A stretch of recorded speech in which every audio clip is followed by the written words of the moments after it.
talk a bit, sir, about the federal road projects. How have we fared in the area of federal road projects? We are making appreciable progress. We have now over 600 road contracts at different stages of execution. We had hoped that this year we will complete about 22 major roads between 2020 and 2021. We have lost 3 months thereabout between March and now, which is our most prolific period before the onset of the rainy season. So again, the target, the goals would have moved by plus or minus that period, but we will pick it up hopefully when more progress has been made against the virus and in the dry season starting somewhere around September. And that should give us close to about 8 months of dry weather running into May next year. I touch wood in saying that because it all depends on revenues and resources. And perhaps it is important to make this point whilst we're talking about it, whether it is a road project, whether it is a housing project. While we are making progress in the actual delivery of the project, we are impacting lives, many of whom you and I will never fully come into contact with. And I want to dwell on that. You see, when a road or housing project starts, one of the first things you need is sand or laterite for the foundation. Now, contractors who get these awards don't keep laterite stock, so they have to buy it. So if a Sheyekinde owns land in an area where they want laterite, immediately President Buhari's decision to construct a road will take value to Sheyekinde's site. How does this happen? Every 20-ton truck of laterite costs between 6,000 to 10,000 naira. Every 20-ton truck. So on a project like Apapa Oroshoki, in December when I visited and we were reviewing our quantities, we had used 5,000 trucks. So imagine 6,000 times 5,000. That's 30 million naira. Just because they are taking laterite from your sand, from your land. But you won't get into the data of the National Bureau of Statistics. So that is happening across Nigeria. But it is not just the landowner. There is a supplier who the contractor has given a subcontract, because contractors don't do this business. So they give the subcontract to Mrs. Kennedy, okay? Yes, sir. To supply. They give it to her at 30,000. So she goes to Mr. Kennedy, pays him 6,000. Then she pays for a truck, maybe 3,000 a day. So the truck driver too takes 3,000 out of that money for every trip. Then the driver gets 7,000. And Mrs. Kennedy keeps the balance. So out of 30,000, she has paid 7, 2, and 6. That's 17,000. So she keeps 13,000. But the job just starts. When he gets to site, the laborer is waiting. He gets 4,000 naira a day. If he works for 5 days, that's 20,000 a week, well above the national monthly minimum wage. So all of this is going on, even before the house or the road is finished. I met the owner of a cement mixer at one of our construction sites in Ibadan, and he was so happy to see me. Prayed so fervently for President Buhari. And I said, what is the story? He said, well, before we came, his cement mixer had been idle for 2 years. But that on that site, he was earning 15,000 naira a day because they were using his cement mixer. But the story doesn't end there. On that site, there are people who sell food. So I interact with these people because I want to know whether what we are doing is impacting value or not. And the story across board is that they make averagely 5,000 naira a day after all costs. because they are the ones who feed the laborers. So it is because of this and the impact of COVID that the president was very quick to approve that some construction work should start again. So about 11 of our contractors have moved back to their project sites. They are handling 53 projects in 26 states because we know the impact of those who earn a daily living by the impact of COVID on those people. Our Federal Roads Maintenance Agency, FEMA, is already waiting to start work on 92 sites in 24 states. So many of our projects will be delivered, many are nearing completion, many are just starting. Just this week, about 3 more roads were awarded. So without a doubt, with fewer resources than what we had in this country before 2015, the infrastructure commitment of President Buhari is touching lives in many more ways than people have acknowledged. But those people are not just numbers, they exist. Thank you, sir. Your Excellency, how do you feel each time you read reports in the papers that are not complimentary to the government and all of that? Do you get distracted by the constant criticisms that you get on a daily basis in the papers and in the media?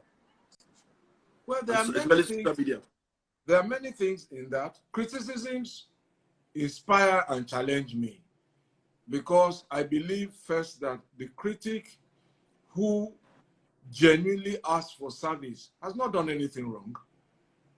He has entrusted our government through President Muhammad Buhari to me with the responsibility to serve him.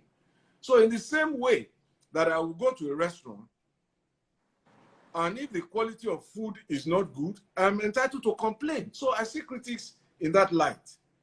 They are entitled to ask for better service. And so their demand does not offend me. It challenges me to do more. Really and truly, what I used to say to people is that if critics ask more of us, we must feel proud that they are asking. They are asking more of us because they actually believe we can give more. If they lose belief about our ability to give more, they won't ask us. They will simply ask us to go. So to the extent that they are asking us, I am challenged and I'm inspired. Now, there are different types of people. Late Chief Obafemi Awolowo, in many of his speeches, used to refer only to a class of people. Well-meaning and right-thinking Nigerians. And it is to those people I continue to speak, the well-meaning and right-thinking Nigerians. So there are people also who make comments about things that they are not aware of. And that is why it is always a pleasure for me to come to this kind of podium to share what I know because I have experienced them. There is no state in this country that I have not visited by road at least twice, traveling by road. So it is what I have seen, it is what I have read, it is what I have touched, it is what I have encountered. So those who want to sit in judgment over what they do not know, it is incumbent upon us to share that information. Perhaps that is the biggest job we now have, how to share information on many platforms that are increasing. The days of only one channel, only one radio station has gone. So across the world today, every government is perhaps guilty of under-communication. No government is guilty of over-communication. So on many of our tours now, I invite journalists, print and electronic. But for those who will not believe anything, there's really nothing you can do about that. And in closing on that, let me just share a story with you. We went to the second Niger Bridge, and I recall that one of the journalists who came with us said, that I must render to you and to President Buhari an unreserved apology. I had never been here, and I had written many uncharitable things that this was a lie, it wasn't happening. So, and when we climbed the top of the bridge, where they have started actually laying out the deck, the motorway, I said, come with me. Since you didn't believe, at least come and let us go and take a photograph on the top of the bridge now. We took that photograph, and in his excitement, he posted it onto his Medium's online platform. He told me in the evening, when we got back to the hotel, that they had started attacking him, that he was lying, that that bridge didn't exist. So how do you communicate with those people who don't believe even what they see? So I think that's a long way to answer your question. Public service is what it is service. So those who vote in the rain and in the sun, who queue to vote for us, are entitled to say, do more. And that doesn't offend me at all. Sir, some of our viewers have asked 2 questions about the option of clay bricks and prefabrication as a way of fast-tracking construction. I don't know whether it makes sense, sir. The use of clay bricks as an alternative. They make sense, Mr. Kennedy, they make sense. And but the question always is sustainability. So let me speak to clay brick. If you go to a place, I don't quite remember the name of the place now in Ikorodu, Lagos State government, under some of my predecessors, maybe it was Alhaji Jack on this time or after him, had tried a clay brick initiative.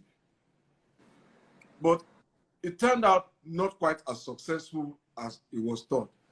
I went, I think it was in Maiduguri, somewhere in the north, that I also encountered the prolific use of clay brick. And I asked from the governor that I'm not quite sure if it was Governor Bonu. And again, he shared their own experience with me. The question is, right, how much clay do you have? What is the sustainability long term? Now, in Lagos, up to perhaps when you get to Jibowu from Lekki, you are going to struggle to find red clay. It's all swamp and reclaimed soil. It's only when you begin to get to Ikeja that you see red clay. I don't know in many parts of the south where you will also find, that's mangrove, rainforest of Nigeria. You will see clay in the east.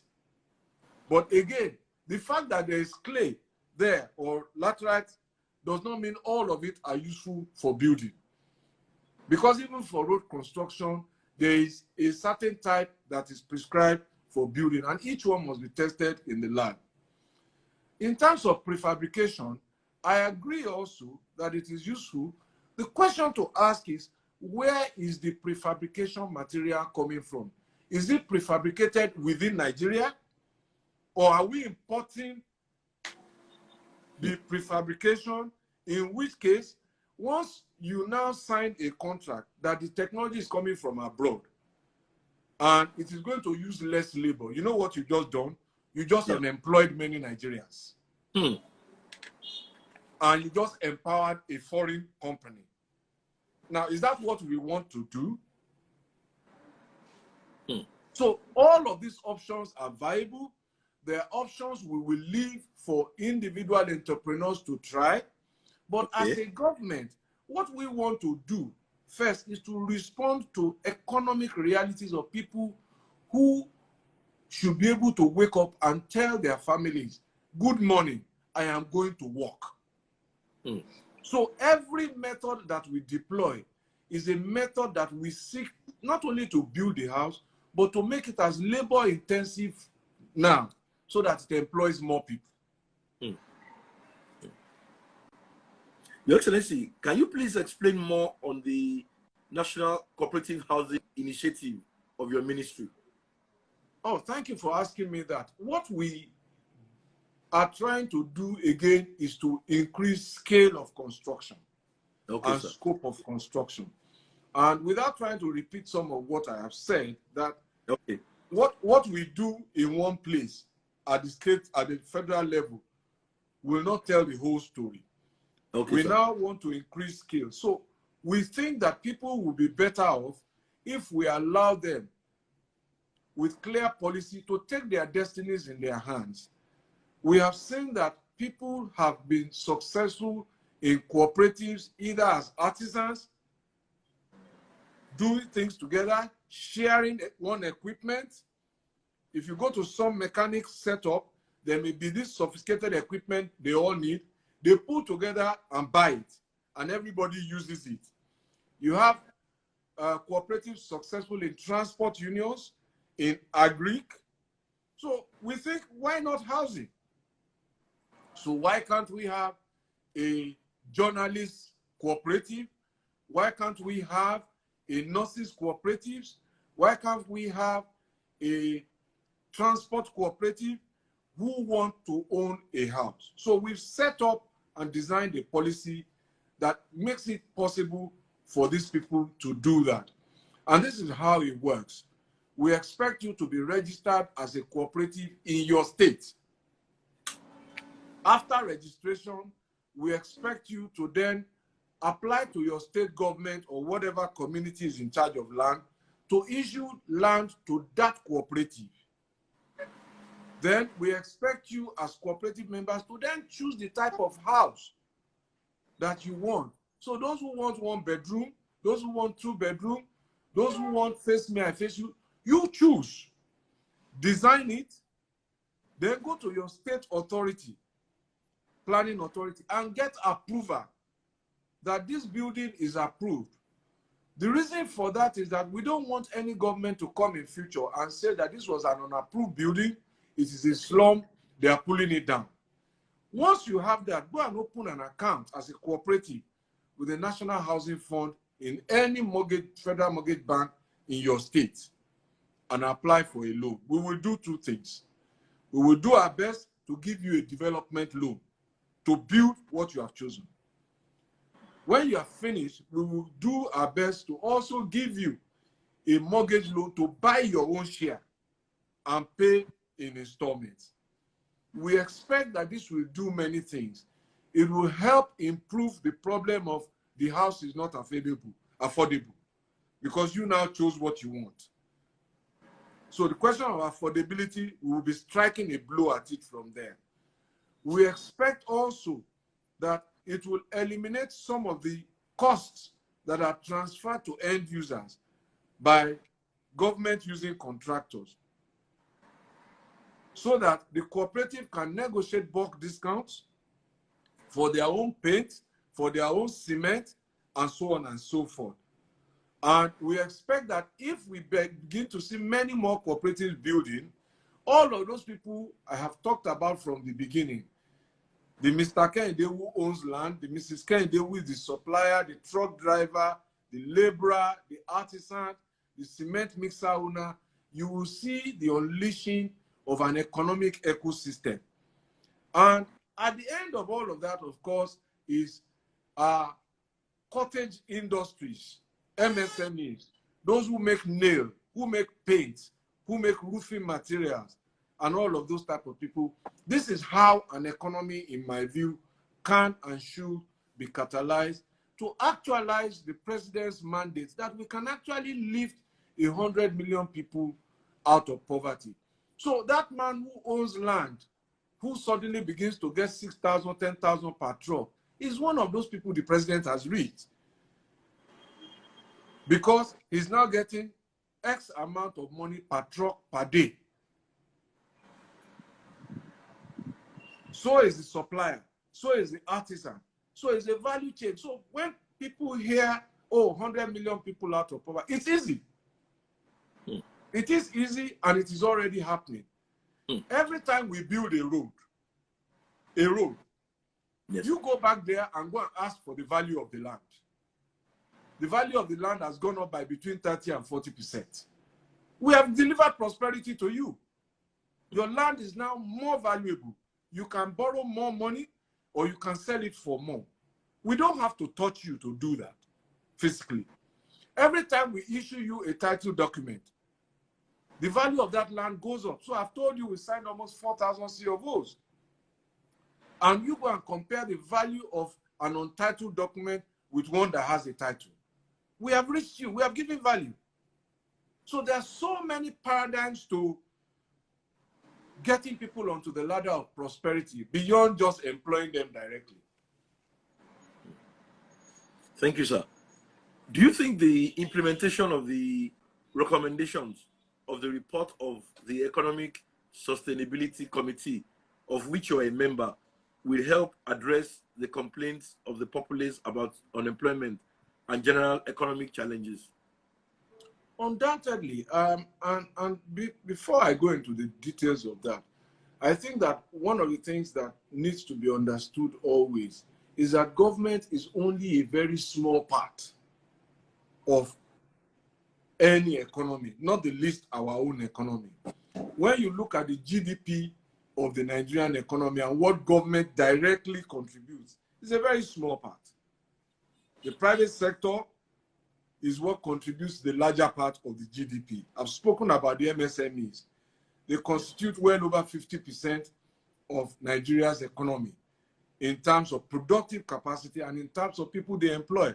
Law firms, clinics, hospitals, hotels, cottage industry, trader, shoemaker, they're all part of that MSME. Your company is an MSME. You employ people. So it's so important to understand this, that what government then does, government is the smallest part of that economic value chain, but it is the one that plays the biggest role because what it says it will do then affects how others play. So for example, in that report, it includes first some of the things that CBN has committed to do and what it has already done. CBN has told all the commercial banks, give a moratorium to all your debtors in terms of repayment. That's a government impact already. So you are owing the bank, and government through CBN saying, okay, we defer your payment. That is a lifeline already. CBN is also committing to lending to other critical sectors, and those are details and mechanics that will be worked out by the CBN.